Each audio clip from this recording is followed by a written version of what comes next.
नगर थाना क्षेत्र के अंतर्गत रहने वाले एक निवासी को इतना डर है पुलिस वालों से कि बेचारे एक नए गेट यहाँ पे लगवाना पड़ा इनको। घर में दरवाज़ा पहले से मौजूद था, उसके बाद भी इन्हें एक नया गेट लगाना पड़ा और घंटी भी मौजूद है। घंटी बाकायदा काम भी करती है, लेकिन पुलिस वालों के डर से इन लोगों ने इतने सहमे हुए हैं कि ये एक नया गेट आनन फानन में लगवाए हैं।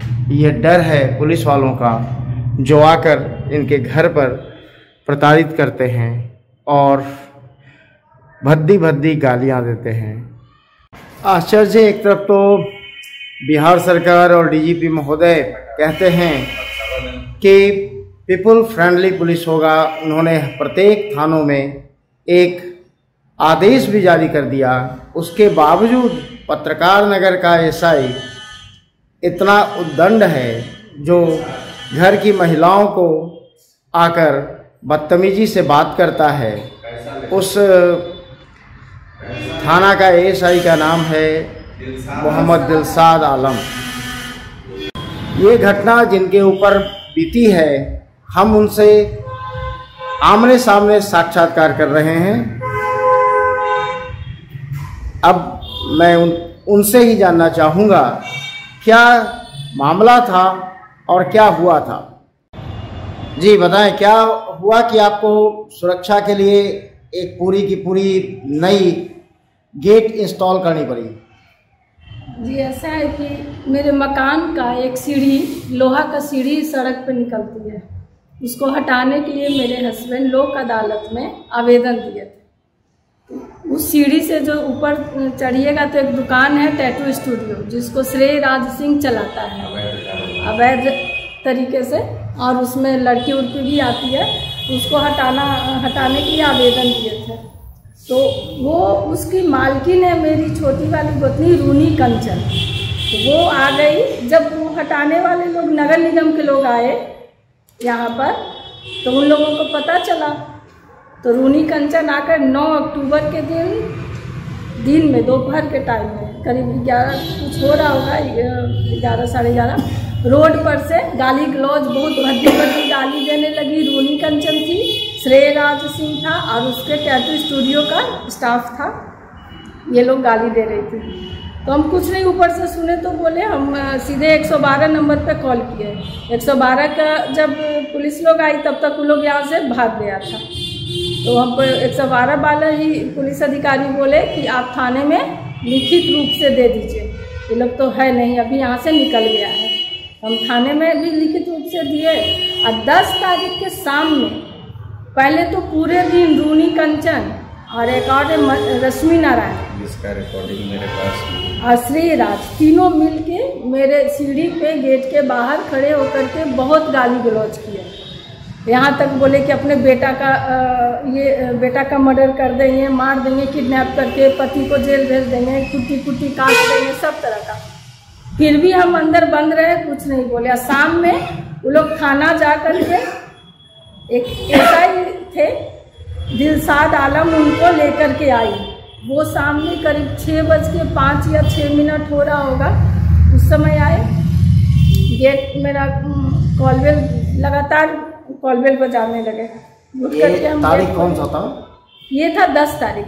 पहली वाली घटना 9 तारीख को, हाँ 10 अक्टूबर की बात है। दिलसाद आलम आए और मेरा कॉलबेल अचानक बहुत ज़्यादा बजाने लगा कोई। तो हम जाकर देखे कि कौन है। गेट खोले तो देख रहे हैं कि पुलिस अधिकारी हैं, उनका यहाँ बैच पे लिखा हुआ था दिलसाद आलम, 2 स्टार, और 2 स्टार वाले थे। उनके साथ एक और था जूनियर, कोई था, उनका नाम हम ठीक से रिकॉल नहीं है हमको।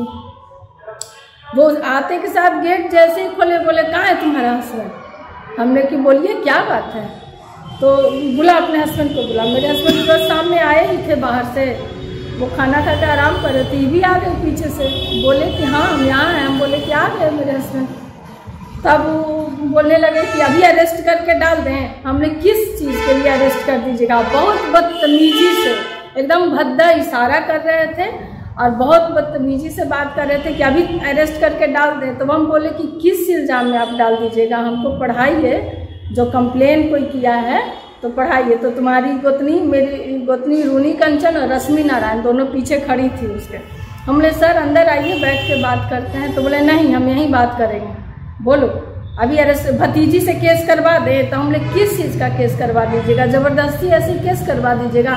ये लोग यहाँ रहती नहीं है, ना मेरा इन लोग से बातचीत है, कुछ भी नहीं है, और केस करवा दीजिएगा। तो हाँ हम करवा सकते हैं, हम कुछ भी करवा सकते हैं, अभी करवा देंगे।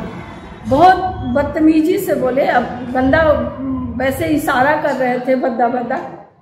तो हम बोले कि आप हमको कंप्लेन पढ़ाइए। तो बोले कि नहीं पढ़ाएंगे। हमने किए तो मेरा राइट बनता है कंप्लेन पढ़ने का, आप कंप्लेन पढ़ाइए। तो बोले कि नहीं पढ़ाएंगे। हमने कि तो कम से कम आप पढ़ के सुना दीजिए हमको कि क्या इसमें लिखा गया कंप्लेन में। तो उनके साथ जो जूनियर अधिकारी थे वो बोले कि सर कम से कम मेन लाइन जो है वो तो इनको बता दीजिए।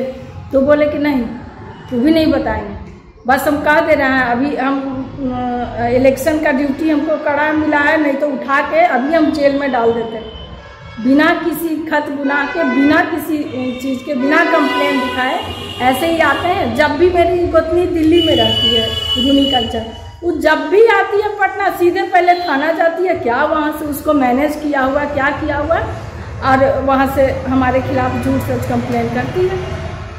पुलिस अधिकारी आते हैं और इतना गंदा तरीके से बात करके, दिलशाद आलम, उसके अलावा कभी भी उस थाने का कोई गलत तरीके से बातचीत नहीं किया है। लेकिन दिलशाद आलम बहुत ही घटिया पुलिस अफसर है, बहुत ही गंदे तरीके से भद्दा इशारा करके बात करते हैं। जी बताएं, आपके साथ भी कुछ बर्ताव किया गया क्या? एक्चुअली जब घंटी बजाया गया तो हम उसी दरमियान आके खा के 5 मिनट भी नहीं हुआ होगा, वहाँ बैठे हुए थे या लेट आराम करने के लिए लेट ही रहे थे।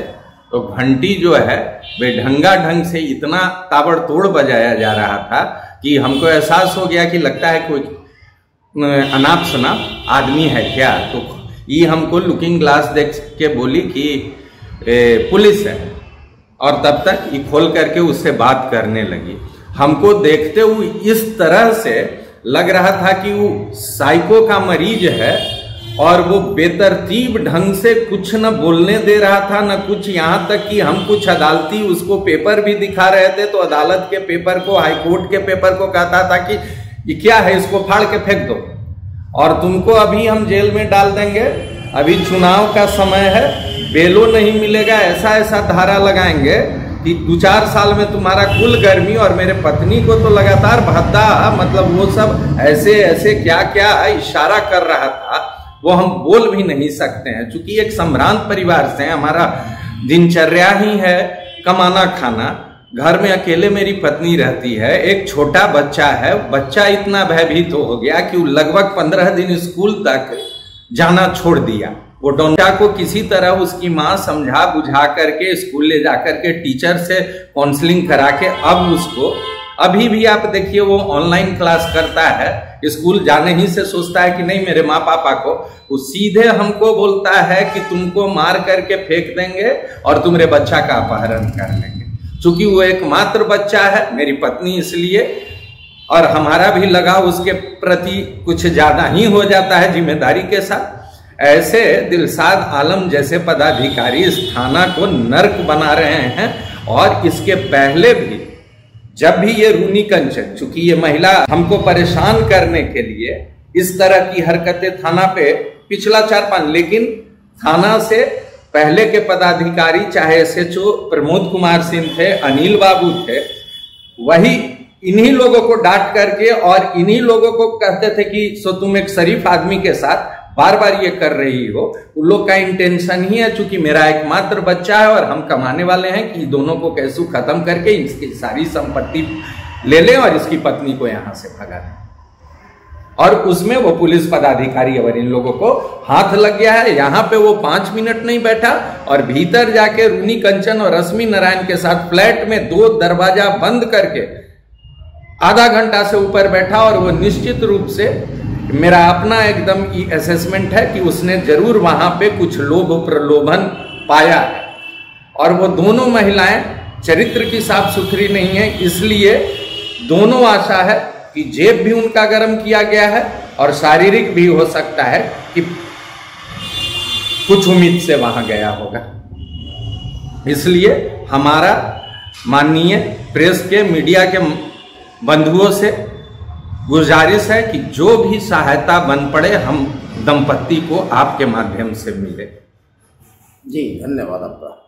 तो आपने देखा किस प्रकार से एक पुलिस पदाधिकारी एक शरीफ व्यक्ति को प्रताड़ित करते हैं। क्या यही सुशासन है? मैं इस खबर के माध्यम से माननीय मुख्यमंत्री महोदय और गृह मंत्री महोदय से आग्रह करना चाहूँगा कि ऐसे पदाधिकारियों पे नकेल कसें और वैसे पदाधिकारियों को सख्त से सख्त सजा देने का काम करें। आपके साथ भी अगर कोई किसी प्रकार की समस्या होती है, किसी भी प्रकार के प्रशासनिक आपको डराने का काम करता है, तो हमारे चैनल से संपर्क करें। हम लोग हमेशा आपके साथ हैं। दिव्यरश्मि में समय देने के लिए आप सभी का आभार। इसको लाइक करें, सब्सक्राइब करें, शेयर करें।